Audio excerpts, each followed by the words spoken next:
سلام بچه ها، ما اومدیم با آنباکس چیمدی که اینو بنیامین باز میکنه، اینو من باز میکنم. حالا ببینیم شانسمون چیه. اول توپچی رو باز میکنیم.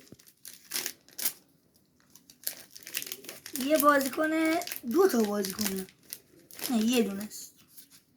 یه دونه برچسب، بله یه 81 برام افتاد بعد شانسی، ولی یه دونه 92 برچسب. قشنگ ببینین. اینم اونه که کارتمونه. بریم ویدیوی بعدی. نه ویدیو بعدی نه، بریم گوش بده به من، خودت برو اونو باز کن.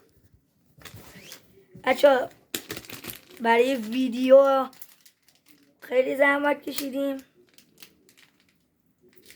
خیلی ویدیو گرفتیم. لایک و سابسکرایب یادتون نره.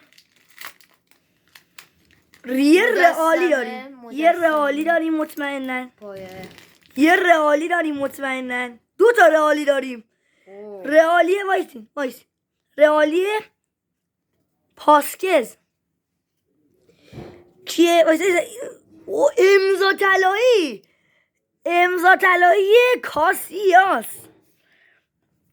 بریم بعدی که مجسمه پاسکس رو بچسبونی.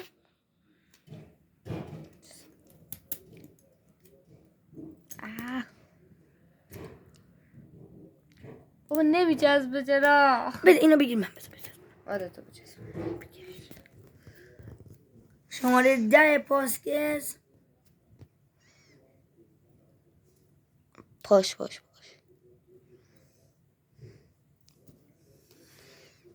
اونور بدنش هم بچسبونیم. چیز خوبی در اومد برامون. این دومیه، کیمدی دومیه خیلی بهتر. خب بچه الان میریم برچسبامون رو بچسبونیم. واسید شما برچسبا.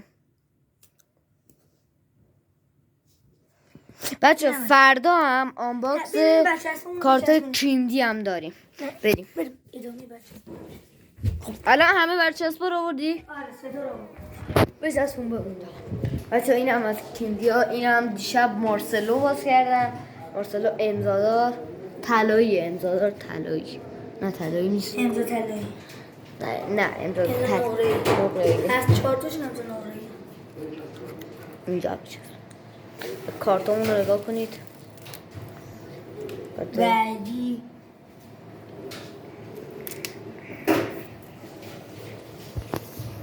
بچه این خیلی بازیکن خوبیه اگه بشناسیمش. و اینم بازیکن خوبیه. اسم اینم پولیشیچه بچه. پولیشیچ اگه بشناسین. اشکال نداره. اسم بچه اینو میچسبونیم. بچه ببخشید اینجاش دیگه نه باش. بچه